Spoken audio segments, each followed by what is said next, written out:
Bon, Togashi a balancé une nouvelle bombe dans Hunter x Hunter. Encore, si je vous disais qu'il vient de se produire une chose incroyable, un événement totalement inattendu, mais qui va avoir un impact tellement gigantesque, tellement absurde, que tout ce qui en découle est sur le point de changer complètement le tournant d'une guerre. Ça semble dingue dit comme ça en vrai, non? Salut à tous, c'est Hunter 404, et franchement, je dois vous dire que j'aurais jamais imaginé que Togashi en arrive à ce stade. Il s'est juste passé beaucoup trop de choses complètement folles ces derniers jours, et j'ai vraiment hâte de vous expliquer tout ça. En tout cas, une chose est sûre, vous êtes vraiment pas prêts. Pour remettre un peu de contexte, Togashi a fait une chose curieuse il y a quelque temps. Quelque chose qui a particulièrement choqué les fans de Hunter x Hunter. Et là où il a été fort, c'est qu'il s'est attaqué à un terrain sur lequel on pensait le connaître parfaitement, en brisant une règle avec laquelle il avait toujours été fidèle à lui-même, et cette règle, c'est le temps. Parce qu'il faut savoir qu'en ce moment, le manga avance à une vitesse tellement folle que j'ai limite l'impression que le continent caché va arriver beaucoup plus tôt que prévu. Et pour que je vous fasse comprendre à quel point Togashi a balancé un séisme dans l'intrigue de Hunter x Hunter, je vais prendre un exemple qui va parler à absolument tout le monde. Dans l'arc des fourmis chimères, toute la partie sur l'attaque du palais vous évoque évidemment des combats tous plus incroyables les uns que les autres. Mais en analysant les choses d'une façon un petit peu plus subtile, c'est là qu'on se rend compte que si cet assaut éclair contre la garde royale n'a pas été un échec cuisant, c'est parce que toute cette attaque stratégique a été longuement réfléchie et planifiée à l'avance. Togashi a en quelque sorte présenté cette phase d'infiltration du palais comme une véritable partie d'échec entre Netero et Meruem. Et un peu à l'image de la partie de Gungi entre le roi et sa reine, quand le jeu atteint un tel niveau de stratégie que un seul faux pas, une seule erreur, et c'est la mort assurée, c'est dans ces conditions-là que tu dois sortir le grand jeu avec une nouvelle technique que personne ne pouvait prévoir. C'est pour cette raison que Komugi a donc inventé son propre coup signature, et Netero quant à lui s'est assuré qu'en cas de défaite, sa mort entraîne automatiquement avec lui celle de Meruem grâce à la rose miniature. Maintenant, j'ai une question pour vous. C'est quoi l'étape d'après? Qu'est-ce qui serait encore plus fou, encore plus incroyable que d'avoir le meilleur coup, la meilleure stratégie, le meilleur plan possible? La réponse, ça serait d'avoir un pouvoir qui permette carrément de transgresser les règles du jeu. Et vous avez plutôt du bol, car l'un des personnages les plus intelligents de Hunter x Hunter a réussi dernièrement un gigantesque coup de génie, un truc qui de base n'est même pas censé être possible à cause de certaines règles et conditions naines extrêmement strictes. Je vais donc vous expliquer en détail comment ce personnage a réussi un coup de maître en trouvant un glitch dans les règles du nen au cours de cette review des chapitres 402, 403 et 404 de Hunter x Hunter. Pour redonner d'abord un petit peu de contexte, on est en pleine guerre de succession, la bataille, les meurtres font rage dans le Black Whale, et on a vraiment notre intrigue qui va prendre complètement sa source à partir de la page où on voit Basalmiko, c'est-à-dire le second en quelque sorte du prince Benjamin, le premier prince de Kakin, qui va préparer une sorte d'arme extrêmement bizarre qu'il va placer dans sa chaussure. On apprend que c'est une arme de destruction massive qui injecte au travers d'une seringue une sorte de virus extrêmement puissant et virulent qui va vraiment venir parasiter tout le système intérieur d'une personne. Et justement, là où c'est extrêmement fourbe, c'est que ce virus est capable de simuler une gastro-entérite pour, en quelque sorte, on va dire, perdre les médecins sur la provenance du virus, sur l'heure où il a été infecté, et donc complètement obstruer les soins et potentiellement faire mourir le patient plutôt que prévu. Si en plus on rajoute à ça le fait que ce virus possède des propriétés qui accélèrent sa décomposition et donc qui empêchent de retrouver des traces dans l'autopsie d'une personne, ça en fait littéralement une arme parfaite pour assassiner quelqu'un, et en particulier le prince Alkenburg, étant donné que Basalmiko l'a dans son viseur. Plus tard dans le chapitre, on apprend quelque chose de très intéressant, à savoir que le dernier grondement que les gens ont ressenti s'est produit juste au-dessus du bureau judiciaire. Et ce qui est quand même cocasse, c'est qu'on sait que le prince Alkenburg est retenu prisonnier au bureau judiciaire parce qu'il avait été arrêté au préalable, et on sait aussi que ce grondement en particulier se fait ressentir quand justement Alkenburg utilise son arc de naine. Et ce qu'on peut déduire de ces informations, c'est justement que Basalmiko et Alkenburg se sont croisés en coulisses, donc on n'a pas vu ce qui s'est passé, mais ce qu'on peut en déduire, c'est qu'ils se sont battus. Et le détail en plus très croustillant et intéressant qu'on obtient, c'est que le prince Alkenburg, dans cette confrontation avec Basalmiko, c'est lui-même qui s'est effondré au cours du combat. Et ça sous-entend une chose. Et là où ça devient intéressant, c'est quand on se rappelle du fonctionnement du naine de Alkenburg, à savoir son espèce d'arc de naine, où il va tirer une flèche sur sa cible, et l'une des personnes qui composent ses gardes, ou même lui-même, va avoir la possibilité d'envoyer l'une des âmes de ces personnes dans la cible, donc qui viendra prendre le contrôle du corps. Et comme on vient d'apprendre que c'est Alkenburg qui s'est écroulé, ça sous-entend peut-être au final que c'est justement lui qui a réussi à rentrer dans le corps de Basalmiko, donc pour peut-être essayer de court-circuiter derrière la guerre de succession. Et c'est là où ça va devenir extrêmement intéressant par la suite. Stop, arrêtez tout. C'est Hunter 404 du futur qui vous parle. Je suis actuellement sur le montage de cette review, et honnêtement, avec tout ce que j'ai tourné, écrit, etc., il y en a pour au moins 1h30, 2 heures de contenu, et juste, ça va pas être buvable. Parce que dans ce chapitre-là, on a aussi eu tout un passage sur Senritsu et Kacho, qui cherchent un moyen de guérir la malédiction de naine de Fugetsu, qui vont réussir à créer un portail de naine dans la chambre de chaque prince. On a aussi un passage sur Tserinich qui s'entraîne aux naines, et on apprend que un de ses gardes maîtrise le Zetsu depuis la naissance, ce qui veut dire au final que c'est très probablement un enfant de Beyond Netero. Bon, vous vous en doutez, pour que cette vidéo elle reste vraiment fluide, cool, etc., toutes ces choses-là, je les ai explicitées au maximum dans les rediffs que j'ai postés sur la chaîne secondaire, du coup, du 402, 403, 404, elles sont toutes dispo sur Hunter 404 Prime, vous avez les liens en description, donc si vous voulez plus d'infos et tout ce que j'ai dit à propos de ça, n'hésitez pas à aller les voir. Bon ça va, vous tenez le coup? Parce que là, on va vraiment rentrer dans une phase très intéressante, et surtout absolument incroyable. Parce que là, on va parler de la masterclass qu'a réussi à faire Alkenburg au cours de cette guerre de succession. Et je vous préviens, vous êtes vraiment pas prêts.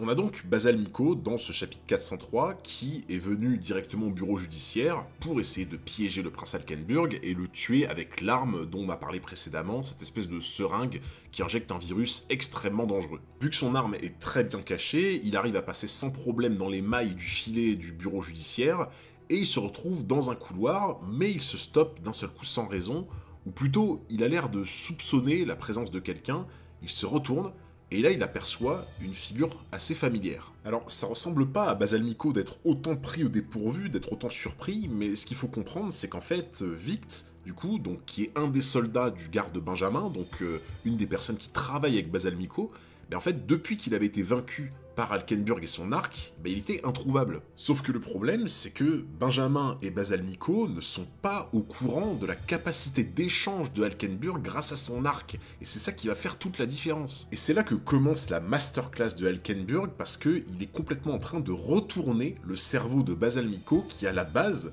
était venu pour le piéger. De base, Basalmiko avait déjà l'information que Vict n'était pas mort, parce que justement Benjamin a confirmé qu'il n'avait toujours pas hérité de la capacité de Vict. Parce qu'on rappelle que Benjamin peut hériter des capacités de naine de ses gardes s'il meurt. Donc ça veut dire que, vu qu'il n'avait pas encore hérité de cette capacité, ça voulait dire que Vict n'était pas mort. Et donc, à cause de cette information venant de Benjamin, où Basalmiko se dit que c'est forcément Vict, et que du coup il est vivant, à aucun moment il va se douter que, au fond du corps de Vict, se cache en fait l'esprit d'un des gardes d'Alkenburg qui est juste là pour le piéger et faire en sorte de gagner du temps. Et le traquenard est en train de se refermer justement sur Basalmiko parce que le faux Vict est en train de lui faire des signes militaires pour lui faire soi-disant comprendre quelque chose, mais le seul but de cette manœuvre c'est de gagner du temps pendant que Alkenburg est en train justement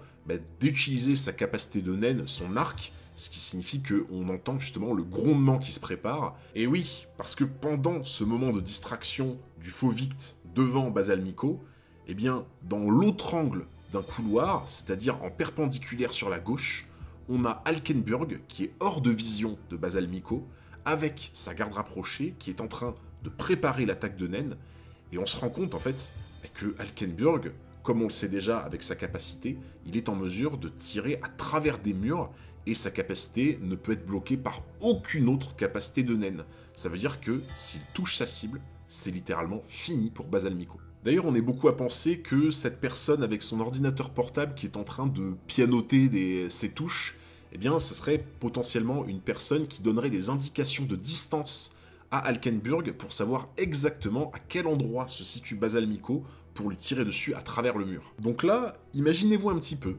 que on a l'un des hommes de main les plus expérimentés du prince Benjamin, qui est venu au bureau judiciaire pour assassiner le prince Alkenburg, sauf que lui-même, il tombe dans un traquenard, dans un couloir où il peut quasiment pas bouger,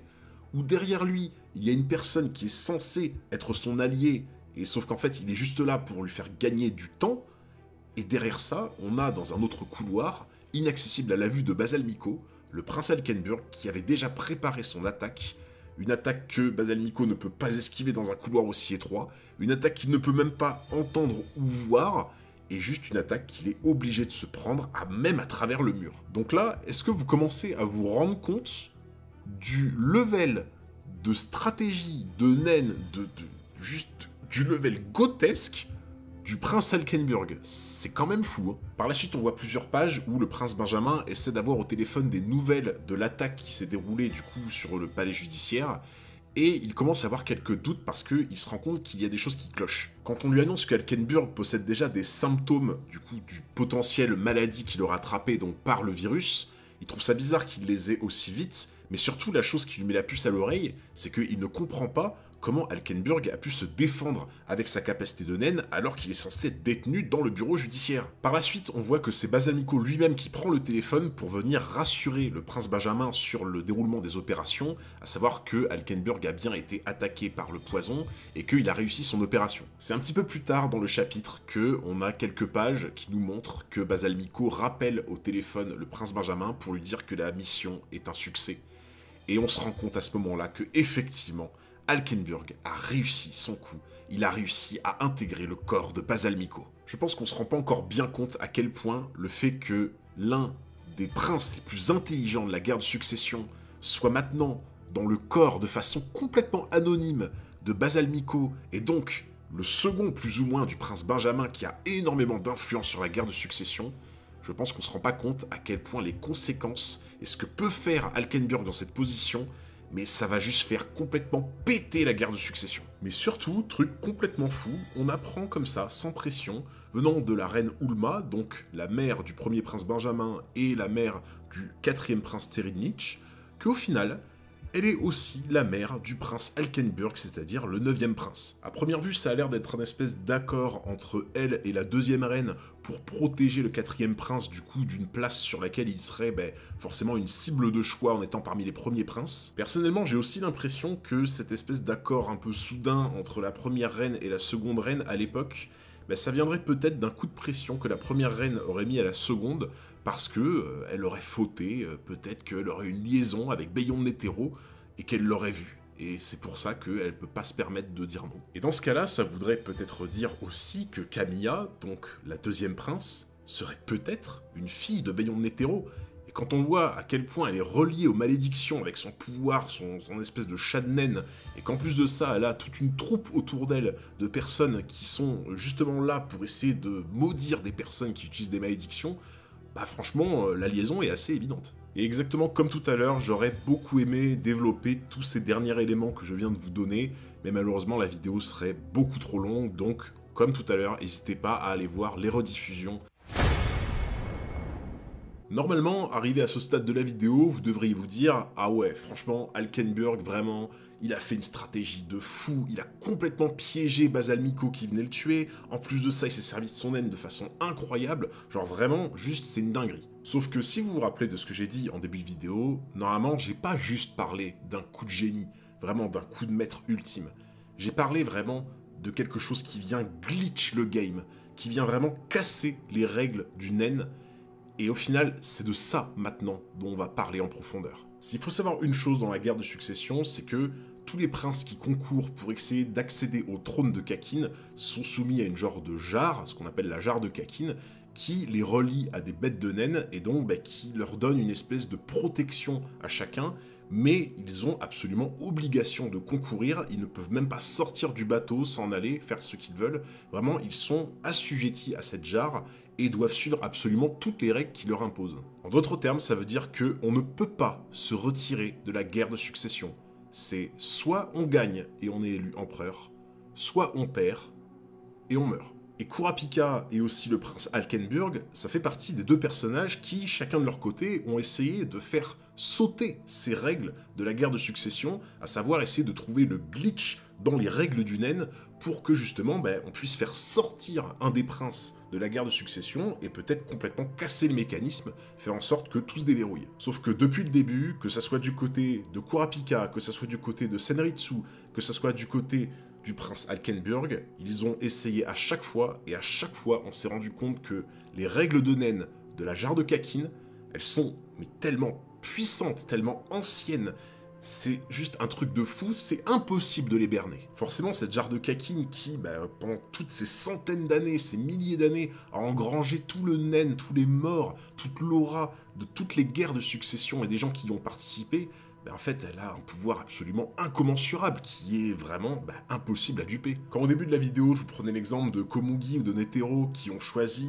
leur destinée, leur façon ultime d'avoir leur stratégie propre et quelque chose qui fait qu'ils arrivent au sommet du game, et bien là, c'est exactement la même chose avec le prince Alkenburg, et je vais vous expliquer comment il s'y est pris. Et juste avant ça, petite anecdote marrante, on a eu le retour de Leorio, ce bon vieux Leorio, qu'on a vu passer avec une civière, voilà, qui officie durement dans les services médicaux du Black Whale, et ça fait juste super plaisir de le revoir. Pour commencer, dites-vous une chose, le prince Alkenburg a des balls tellement énormes, un courage tellement incroyable, que pour ses idéaux et pour arrêter cette guerre de succession, il est capable de sacrifier sa propre vie, son propre corps, uniquement dans son objectif. Et c'est d'ailleurs ce qu'il va faire parce que Alkenburg va prendre la décision de laisser son corps de base se faire contaminer par le virus de Basalmico afin que son corps meure. Il y a notamment deux raisons à cela, à savoir que la première, c'est que Alkenburg est au courant que si tout le monde le croit mort, il va avoir vraiment le champ libre dans le corps de Basalmico pour mettre son plan en marche, à savoir faire capoter tous les plans des autres princes et stopper complètement la guerre de succession. Et la deuxième, et vraiment la plus importante, c'est que son corps mort, ça veut dire que la jarre de Kakin va considérer que Alkenburg est hors course dans la guerre de succession pour devenir empereur. Et ça, c'est un élément extrêmement important. Pourquoi ? Parce que ça veut dire que Alkenburg va à la fois perdre tous les avantages qu'il avait en étant prince de Kakin, à savoir que sa bête de naine le protégeait des autres princes et des autres bêtes de naine des autres princes, sauf que ça voulait aussi dire que Alkenburg ne pouvait pas attaquer de lui-même quelqu'un d'autre dans la guerre de succession qui fait partie de la famille royale. Et on se rappelle notamment du moment où il a essayé de tirer sur son père au pistolet et que la balle a littéralement été arrêtée net devant la tête de son père par sa bête de naine. En fait, les règles de la guerre de succession qui s'appliquent aux princes sont comme une espèce de destin inhérent et de traçage qu'ils ont en permanence au-dessus de leur tête, à savoir que les bêtes de naine vont sans arrêt se protéger entre elles, protéger leur prince, et faire en sorte qu'il n'y ait aucune altercation entre eux, et donc ils ne peuvent pas directement agir l'un contre l'autre. C'est pour ça que cet arc est une véritable guerre d'information, dans le sens où il faut faire agir ses forces, ses milices, ses soldats, dans le but de tuer quelqu'un, mais par un biais externe, forcément parce que les princes ne peuvent pas le faire eux-mêmes. Sauf que là où Alkenburg a été incroyable, c'est qu'il a compris ça, et il a fait déverrouiller, il a fait sauter cette règle qui empêchait qu'il pouvait agir directement sur les autres princes, parce que maintenant qu'il est dans le corps de Basalmico, eh bien, il n'est plus soumis à toutes ces restrictions et toutes ces choses qui vont l'empêcher d'aller directement régler son compte au prince de son choix. Donc là, si on récapitule, ça veut dire que Alkenburg a réussi, grâce à sa mort, à tromper la vigilance de la jarre de Kakin et à donc se libérer de toutes les restrictions qui l'imposent dessus. Mais en plus de ça, vu qu'il a réussi à pénétrer dans le corps d'un ennemi donc et d'un proche de Benjamin, ça veut dire que, alors que tout le monde le pense mort, il a le champ libre pour agir et aller liquider Benjamin, son père ou n'importe quel prince, et ainsi essayer de faire capoter la guerre de succession. Vous pensiez que c'était fini ?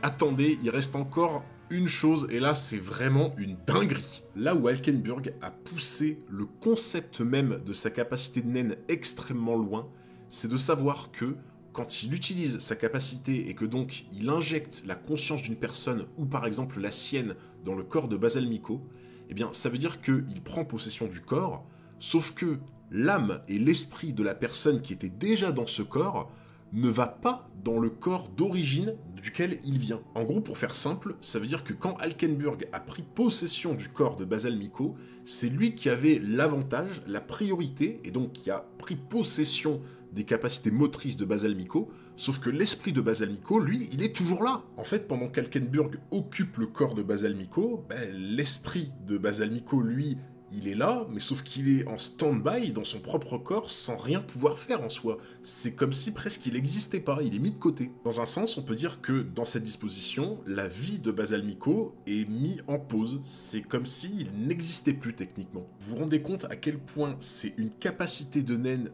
de zinzin pour pouvoir faire, entre guillemets, apparaître et disparaître un esprit comme s'il n'existait plus et d'un seul coup on peut le faire revenir. C'est juste complètement fou. La restriction à ce pouvoir incroyable, c'est que Alkenburg, quand il va dormir, il va perdre le contrôle du corps de Basalmiko et c'est lui qui pourra reprendre possession de ses moyens à ce moment-là. Sauf que, évidemment, comme d'habitude, Alkenburg a tout prévu. Il fera en sorte, juste avant de dormir, en calculant à peu près l'heure approximative, de s'administrer un sédatif pour que, au bout d'une dizaine d'heures, il puisse reprendre directement le contrôle du corps de Basalmiko. En gros, pour faire simple, Alkenburg va littéralement jouer des restrictions et des énormes avantages que lui confère son pouvoir de naine de prendre possession du corps de quelqu'un pour justement contourner toutes ces règles et arriver à ses fins. Sauf que la vraie question qu'on se pose tous maintenant, c'est quelle est la prochaine étape? Que va faire Alkenburg maintenant qu'il est dans le corps de Basalmiko? Est-ce qu'il va prendre le choix de venir liquider Benjamin et tous les autres princes pour mettre un terme à la guerre de succession? Ça semble clairement pas dans son style. Ou alors, est-ce qu'il part du principe que, en investissant le corps de Basalmiko, peut-être qu'il peut essayer d'investir celui de Benjamin, puis après celui des autres princes, et ainsi de suite, et que le fait d'avoir fait le tour des propriétaires de chaque prince à chaque fois, eh bien ça va venir, quand il aura fait le tour complet, venir faire sauter les conditions de guerre de succession? Personne ne sait. Je sais pas vous, mais je trouve ça incroyable le fait que Alkenburg en vienne à sacrifier son corps, sa vie, tout ce qu'il possède, pour venir déjouer une règle de naine et une espèce de maléfice de la jarre qui est là depuis des milliers d'années, et il réussit à berner tout ce système comme ça, juste sur un coup de génie. Je trouve ça juste fou. Il s'est bien entendu passé beaucoup d'autres choses dans ce chapitre, comme par exemple la maîtrise incroyable du naine de Tsirinich, qui devient pour le coup extrêmement inquiétant, mais aussi toute la partie où Kurapika commence à comprendre un petit peu plus le fonctionnement du naine du prince Shorai, donc avec toute l'histoire des pièces qui commencent à valoir plus d'argent au fur et à mesure où les jours passent, mais surtout le chapitre qui termine par la mort officielle du corps du prince Alkenburg, qui va vraiment venir annoncer si Alkenburg a réussi son pari ou non dans les prochains chapitres. Et enfin, Togashi nous annonce à la fin de ce chapitre que la brigade va faire des siennes, va apparaître dans les prochains chapitres, et je pense qu'on n'est vraiment pas prêt pour vivre ça. Comme je vous disais un peu avant, si vous voulez davantage de débats, d'explications que j'ai pu faire en live sur tous les éléments que je viens de citer juste à l'instant, n'hésitez pas à aller voir les rediffusions. Dans tous les cas, j'espère que la vidéo vous a plu. Si c'est le cas, n'hésitez pas à lâcher un gros pouce de naine, un commentaire, mais surtout, n'oubliez pas de vous abonner à la chaîne pour ne pas manquer les futurs épisodes. Merci à tous pour votre force, c'était Hunter 404, et je vous dis à très bientôt pour un nouveau combat.